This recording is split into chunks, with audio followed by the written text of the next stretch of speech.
এক ভাই প্রশ্ন করেছেন যে হুজুর, 1-1.5 মাস হলো আমার স্ত্রীর গর্ভে সন্তান এসেছে, কিন্তু আমরা আমাদের সমস্যার কারণে এই মুহূর্তে সন্তান নিতে চাচ্ছি না।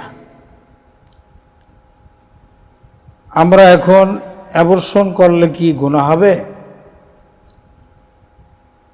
হ্যাঁ জি, অবশ্যই গুনাহ হবে। কারণ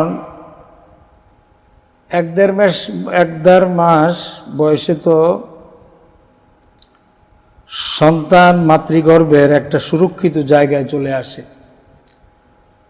কোরআনের ভাষায় আল্লাহ তাআলা কোরআনে কারিমে বলেছেন, ফি কারারিম মাকিন,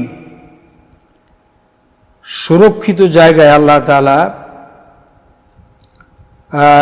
সন্তানদেরকে রাখেন। মায়ের পেটের ভিতরে একটি সুরক্ষিত জায়গা আল্লাহ তাআলা সন্তানদেরকে রাখেন।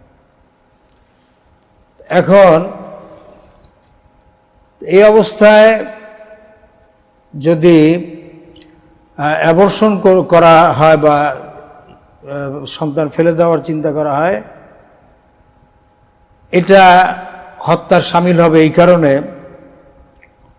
যে এই সন্তানের একটা জীবন থেকে তাকে বঞ্চিত করা। নিশ্চিত সে দুনিয়া আসতো, সে একটা দুনিয়ার আলো বাতাস দেখবে, আল্লাহ তাআলা তাকে দুনিয়ায় পাঠাবেন, সেখান থেকে তাকে মাহরুম করা, এটা মোটেই জায়েজ হবে না, এটা সঠিক হবে না, এটা হত্যার শামিল হবে। তো এখানে একটা বিষয় আছে, সেটা হচ্ছে এই যে মায়ের যদি জীবন শঙ্কার আশঙ্কা থাকে,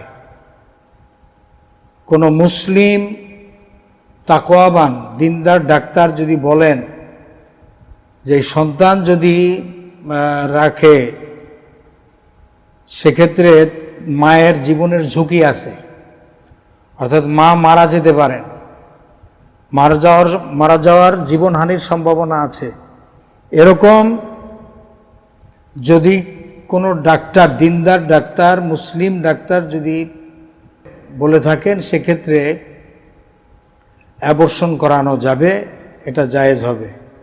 আদারওয়াইজ অন্য কোনোভাবে সন্তান অ্যাবর্শন করা জায়েজ হবে না, এটা হত্যার শামিল হবে। আল্লাহ তাআলা আমাদেরকে বোঝার তৌফিক দান করুন। কারণ সন্তান দুনিয়া আসলে তার হায়াত এবং রিজিকের ব্যবস্থাটা আল্লাহর হাতে, দুনিয়ার মানুষের হাতে রিজিকের ব্যবস্থা, রিজিকের দায়িত্ব আল্লাহ রাখেন নাই। রিজিকের ভয়তে বা অন্য যে কোনো কারণে অ্যাবর্শন করে সন্তান হত্যা করা জায়েজ হবে না।